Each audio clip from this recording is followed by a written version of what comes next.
Hello, my friends. I am so glad you are here with me today. Take a moment. Look around you. Think about the women in your life. Think about your mother, your sister, your daughter, or a dear friend. Every year, on March 8th, the world stops to say thank you to them. We call this International Women's Day. You might see purple ribbons. You might see colorful flowers. You might hear speeches about equality and justice. But have you ever stopped to wonder, where did it all begin?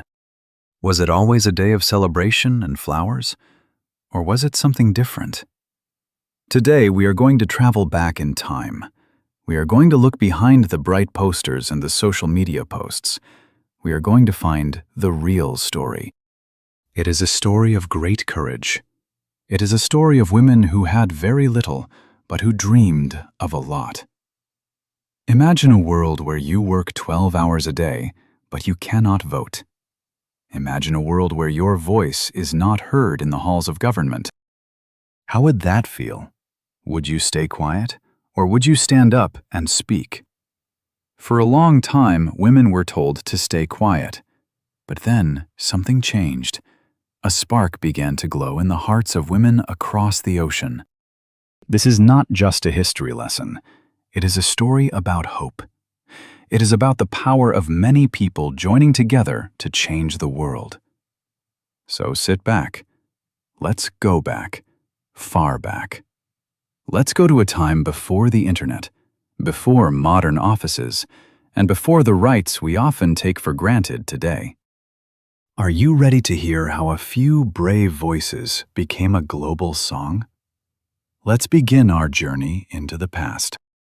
To understand International Women's Day, we must look at the year 1900. Imagine you are a young woman living in a big city like New York or London. The air is thick with smoke from coal fires. The streets are loud and crowded. Life was very difficult for women then. Most young women did not go to university. Instead, they went to work in factories. These were often sweatshops. Do you know that word? It means a place where people work very hard for very little money in bad conditions. The factories were dark and dangerous. Women sat at sewing machines for 10, 12, or even 14 hours a day. There were no comfortable chairs. There was very little fresh air. And the pay? It was very, very small. Often, women earned less than half of what men earned for the same work. If they got hurt, there was no help. If they complained, they were fired. It felt like they were invisible to the people in power. Outside of work, things were not much better. Women did not have the right to suffrage. That is a big word for a simple thing: the right to vote. They could not choose the leaders who made the laws. They had no say in how their country was run. Imagine working so hard every day, but having no power to change your life. You pay taxes, you follow laws, but you have no voice. It feels heavy, doesn't it? It feels unfair. But even in the darkness of those factories, women were talking. They whispered to each other while they sewed. They shared their stories of tired eyes and empty pockets. They began to realize something important. They realized they were not alone. Thousands of other women felt the same pain, and together, they started to think of a way to fight back. The world was about to change, and the change was starting on the factory floor. In 1908, something incredible happened in New York City. The city was cold, but the hearts of the women were on fire. 15,000 women marched through the streets. Can you imagine that many people? They were mostly garment workers, women who made clothes. They left their sewing machines and walked out into the sunlight. They had 3 simple demands. They wanted shorter hours, they wanted better pay, and most importantly, they wanted the right to vote. They carried signs, they shouted slogans. They wanted bread and roses. This is a beautiful idea. Bread meant enough money to eat and live. Roses meant a life with dignity and beauty. They didn't just want to survive, they wanted to truly live. 1 year later, in 1909, the first National Women's Day was observed in the United States. It was a day to honor these brave marchers, but the struggle was not over. In 1911, a terrible tragedy happened. A fire started at the Triangle Shirtwaist Factory in New York. Because the doors were locked to keep workers inside, 146 people died. Most of them were young immigrant women. This news shocked the world. People were heartbroken. They saw the black smoke and the lost lives. They realized that the women were right. The working conditions were not just bad, they were deadly. The grief turned into a new kind of energy. The protests became stronger. The women were no longer just asking for change, they were demanding it. They were fighting for their lives. Have you ever felt so strongly about something that you were willing to walk out into the cold and shout for it? These women did. They showed the world that ordinary workers could have extraordinary courage. And soon, this American spark would cross the Atlantic Ocean to Europe. Now let's travel across the sea to Europe. It is 1910. We are in the city of Copenhagen, Denmark. A large group of women from 17 different countries are meeting together. This was the International Conference of Working Women. Among them was a woman named Clara Zetkin. She was a leader from Germany. She was strong, smart, and very passionate about justice.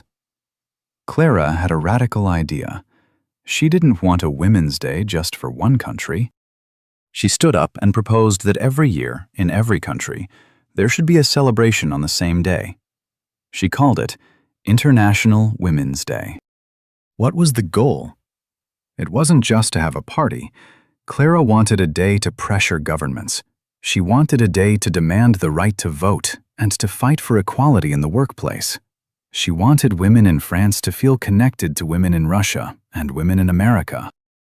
The other women in the room, over 100 of them, loved the idea. They voted, and the proposal was passed. They didn't pick a specific date yet, but the seed was planted. Think about how big this idea was. In 1910, there was no internet. There were no video calls. International travel was slow and difficult. Yet, these women wanted to build a global sisterhood. Clara Zetkin knew that women were stronger together. She knew that the problems in a factory in Berlin were the same as the problems in a factory in New York. By creating an International Day, she was telling women that they belonged to a global movement. Do you see the vision? It was a call to unity.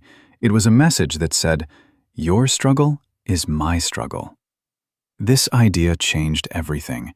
It turned a local protest into a worldwide mission, and very soon, the first international celebrations would begin.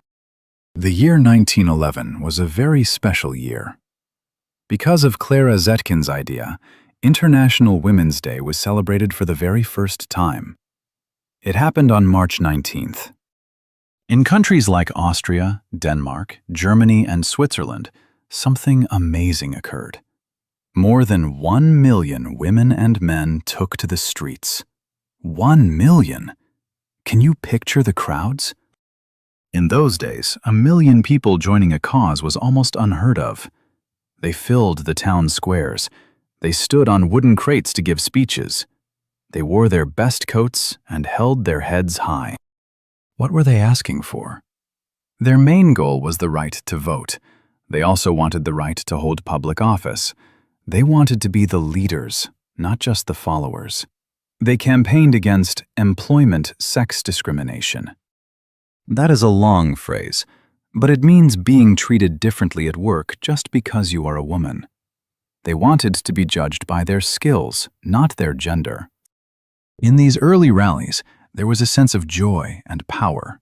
For the first time, many women felt they were part of history. They were not just wives or daughters or workers. They were citizens of the world. Imagine being in that crowd in Berlin or Vienna. You look around and see thousands of people who believe in the same dream as you. You feel the strength of the person standing next to you. It makes you feel brave. These first celebrations were like a spark in a dry forest. The fire of the movement began to spread. Even though the dates changed a bit over the next few years, the message stayed the same. Women wanted a seat at the table. They wanted to help build the future. And as the world moved toward a time of great war and trouble, these brave women were ready to lead the way. By 1914, the world was at war.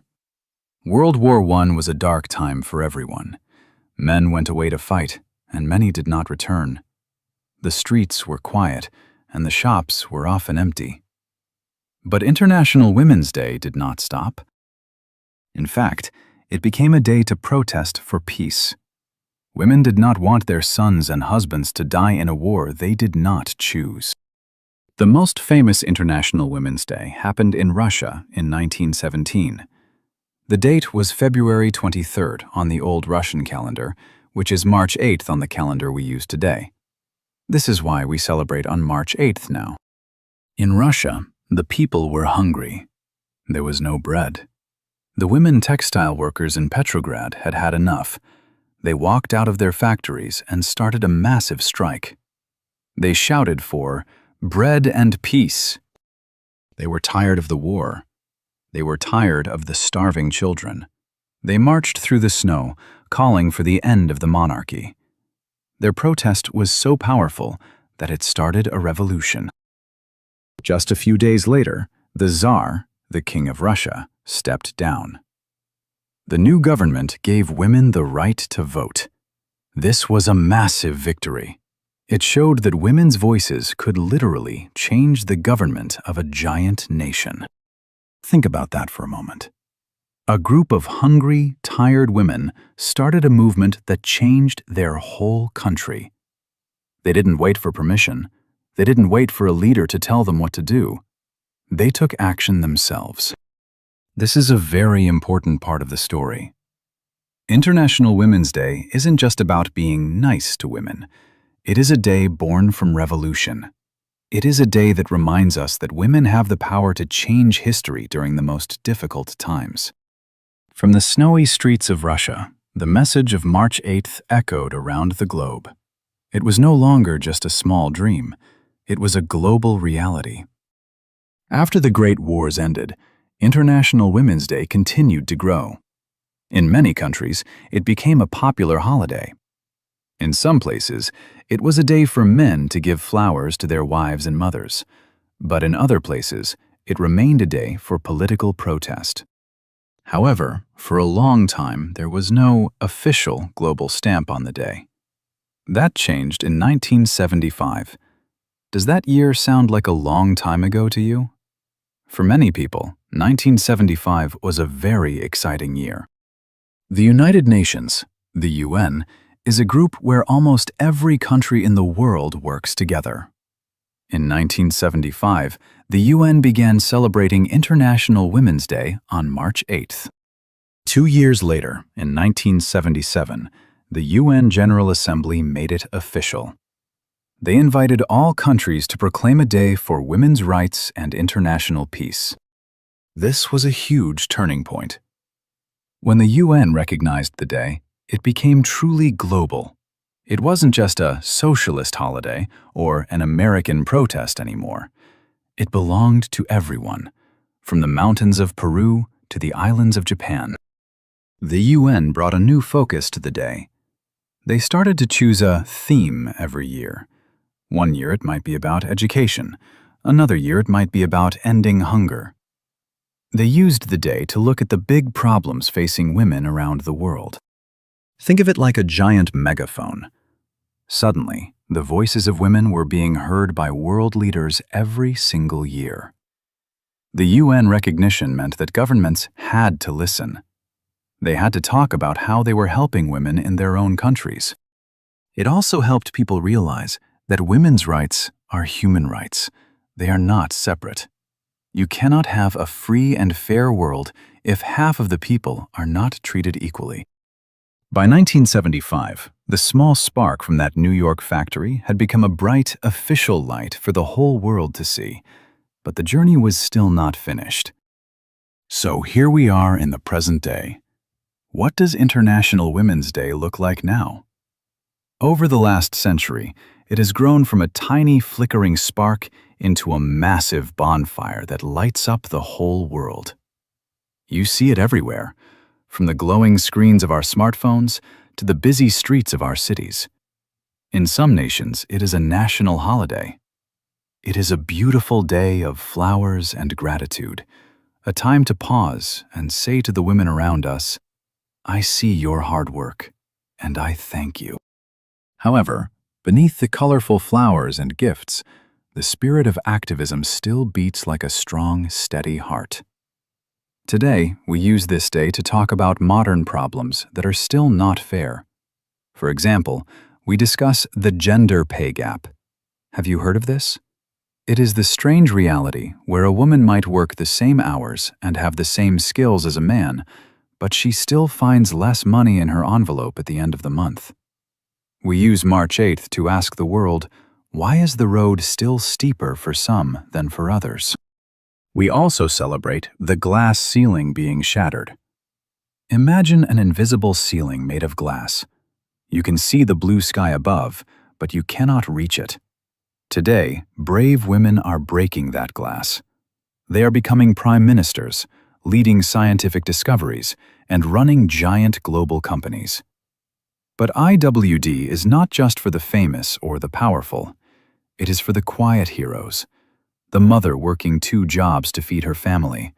The girl in a remote village fighting for her right to go to school. And the woman who speaks up when she sees someone being treated poorly. In our digital age, the world is more connected than ever. With a single hashtag, like #InspireInclusion, a woman can share her story with millions in an instant. This day reminds us that as long as one woman is silenced or treated unfairly, our collective journey is not finished. It is a bridge between the pride of our past and the bright hope for our future. We have traveled a long way together today, haven't we? We started in the dark factories of the 1900s. We walked through the snowy streets of Russia. We saw the halls of the United Nations. What is the lesson of this long story?